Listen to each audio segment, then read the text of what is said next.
Madame, Monsieur, bonjour. Merci de nous rejoindre dans ce point de l'actualité. On démarre tout de suite avec la Pentecôte en Côte d'Ivoire. L'événement a lieu 50 jours après la Pâque. La Pentecôte marque la venue du Saint-Esprit après la montée de Jésus au ciel. L'ambiance dans les églises hier dimanche, décrite par Patricia Omouetia. La Pentecôte est une fête chrétienne qui célèbre l'effusion du Saint-Esprit le 50e jour à partir de Pâques. Ici, à la paroisse Notre-Dame de la Tendresse, la célébration a débuté. Nouvellement consacrée, c'est avec joie que les fidèles célèbrent la Pentecôte.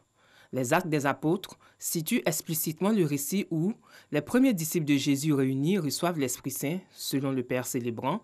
L'Esprit Saint annonce la venue d'un peuple de prophètes, un statut accordé à tout disciple de Jésus qui peut s'engager dans une mission universelle et assurer la diffusion de l'Évangile. L'heure est venue maintenant pour nous de renaître de nos cendres, c'est-à-dire de vivre désormais de l'esprit du ressuscité. C'est cet esprit qui se manifeste d'abord avec les apôtres qui prient avec Marie au Cénacle et qui exprime cet amour de l'esprit dans diverses langues, nous permet de savoir que le salut est offert désormais à tous les peuples. Ailleurs, dans la commune de Trècheville, la paroisse Notre-Dame du Perpétuel Secours célèbre également la fête de la Pentecôte. La tradition chrétienne perçoit et présente la Pentecôte comme la réception du don des langues qui permet de porter la promesse du salut universel. Il a dit « Je vais vers mon Père et je vous enverrai le Paraclet ». Donc, en ce jour, nous recevons cette onction de l'Esprit Saint qui nous éclaire, qui nous inspire et qui nous guide dans notre vie chrétienne.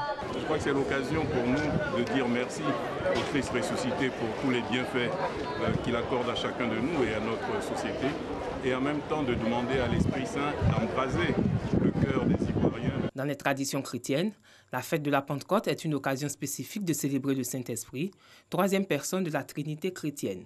En cette occasion, les prières des chrétiens invoquent Dieu pour que l'Esprit Saint leur soit accordé. L'ancien président gabonais Omar Bongo Ondimba est décédé il y a 10 ans maintenant. Le 8 juin dernier, date anniversaire de sa mort, a été marqué par plusieurs activités. Une messe de requiem pour le repos de son âme s'est tenue au palais présidentiel. Le ministre d'État Ahmed Bakayoko a représenté le président ivoirien Alassane Ouattara. Abou Sanogo, Issaïo. Le ministre d'État, ministre de la Défense, Ahmed Bakayoko au Gabon, pour représenter le président de la République, Alassane Ouattara, à la commémoration des 10 ans, marquant le rappel à Dieu de El Hadj Omar Bongo Ondimba, président de la République gabonaise de 1968 à 2009.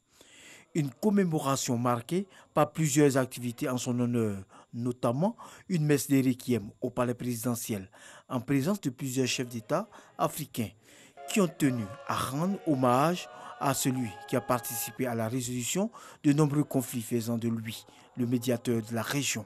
Cette commémoration avait pour but de revivre l'homme, surtout les temps forts de sa vie, et partager ses valeurs, à savoir la paix, la culture, la science et la protection de l'environnement, ainsi que l'héritage qu'il a transmis. Les guides religieux ont, à cette messe, invité le peuple gabonais à s'inspirer du modèle qu'il a été pour leur pays, puis à valoriser ses œuvres. Ahmed Bakayoko, représentant le chef de l'État ivoirien, a pris part à toutes les activités de cette commémoration. Cet anniversaire vise à instaurer dans la conscience collective que le mois de juin est le mois de célébration de la mémoire de Omar Bongo Ondimba. Les enfants issus des ménages pauvres sont plus victimes de privations que ceux vivant dans les ménages les plus riches. C'est ce qu'indique un rapport de l'Office national de la population. Il a été restitué au ministère du Plan. Ce document montre également que plus le niveau d'instruction de la mère est élevé, moins l'enfant est victime de privations. On fait le point avec Issaïo. Éducation, assainissement et logement. Ce sont là, entre autres, des besoins en manque chez les enfants de 0 à 17 ans en Côte d'Ivoire. Des besoins émanant des rapports sur les privations multiples des enfants en Côte d'Ivoire. Une étude réalisée grâce au soutien de l'UNICEF. La restitution des résultats des travaux a été faite au cours d'une cérémonie aux 2 plateaux. L'UNICEF est en pleine réflexion avec le ministère du Plan et du gouvernement pour la préparation de nouveaux programmes de coopération avec le Côte d'Ivoire. Et c'est sur base de ces études qu'on va ensemble développer des nouveaux chantiers et des zones prioritaires d'intervention de l'UNICEF en Côte d'Ivoire. Cette étude vise à offrir un cadre décent aux enfants. Les parlementaires et les autorités ont donc salué l'excellent travail réalisé par l'UNICEF. Notre souci majeur, d'abord, c'est pour que les enfants soient scolarisés et que les enfants soient dans les meilleures conditions. Donc pour cette restitution, je pense que le gouvernement va pencher dessus pour que les enfants soient de plus en plus heureux.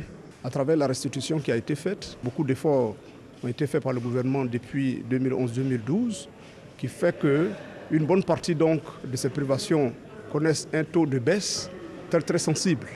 Donc ce qui est fait par le gouvernement, c'est pour effectivement permettre à tout enfant vivant en Côte d'Ivoire de pouvoir donc bénéficier, bien entendu, des conditions assez bonnes de logement et donc d'assainissement dans le secteur de l'éducation ainsi que de la santé.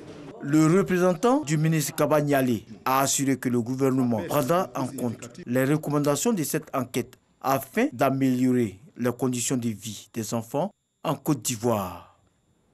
Sur le continent au Soudan, après le massacre du sit-in il y a quasiment une semaine, la coalition civile a organisé hier une campagne nationale de désobéissance civile, une action lancée par l'association des professionnels qui accuse les putschistes au pouvoir d'être responsables du bain de sang du 3 juin et de la répression qui s'est poursuivie les jours suivants.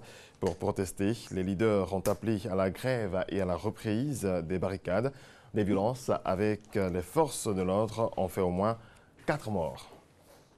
En Albanie, des heurts ont également éclaté entre policiers et manifestants lors d'un rassemblement anti-gouvernemental à Tirana.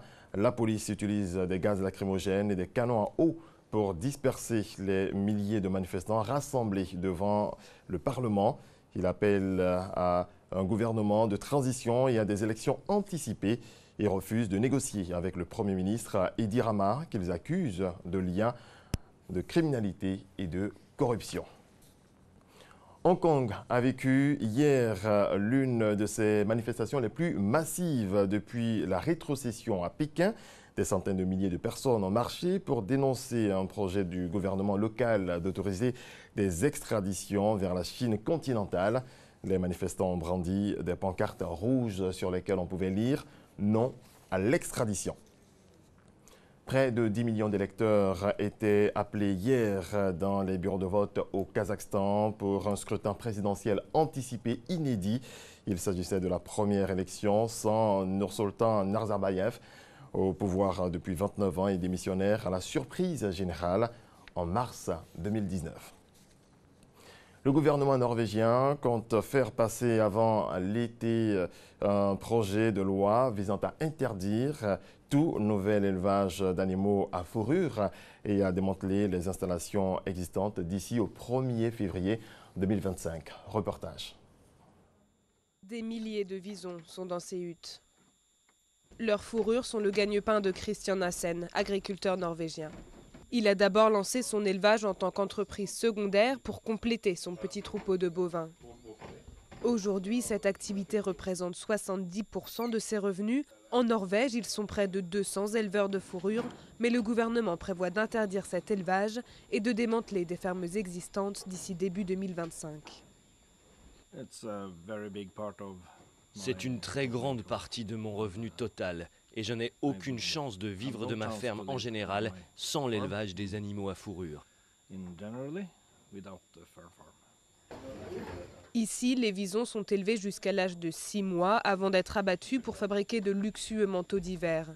Avec cette interdiction saluée par les défenseurs des droits des animaux, la Norvège rejoint une liste grandissante de pays comme le Royaume-Uni et les Pays-Bas. C'est une grande victoire pour le bien-être animal en Norvège. C'est une prise de conscience que la considération pour les animaux peut en fait peser plus lourd que l'argent ou les intérêts commerciaux. L'interdiction est née dans la douleur d'un compromis entre le gouvernement de droite et le parti libéral, qui en avait fait une de ses exigences pour rejoindre la coalition début 2018. Morten Ørsal Johansen, homme politique de droite populiste, supervise le projet de loi au Parlement.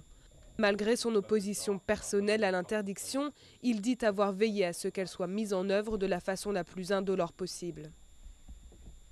Je pense que l'élevage des animaux à fourrure en Norvège est terminé, donc cela n'arrivera pas. Aujourd'hui, on est en train de mettre la loi en place et je ne pense pas que quiconque voudrait la renverser. Même s'ils veulent le faire, ils ne le feront pas. Pour assurer l'application de cette loi, le gouvernement prévoit de consacrer 51 millions d'euros à l'accompagnement du démantèlement des élevages, dont 10 millions pour la reconversion. Mais avec une surproduction de viande et de produits laitiers, Christian Hassen dit devoir faire face à une longue recherche d'un nouveau gagne-pain.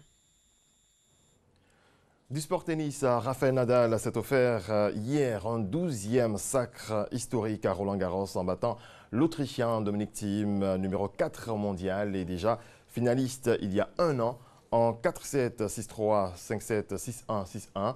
Jamais personne n'avait imposé sa loi aussi souvent dans un même tournoi du Grand Chelem. Et puis du football, le Portugal a remporté hier la première Coupe des Nations en se posant 1-0 contre les Pays-Bas.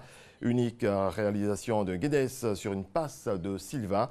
C'est l'attaquant portugais Cristiano Ronaldo qui a gagné au final le duel contre le géant hollandais Van Dijk.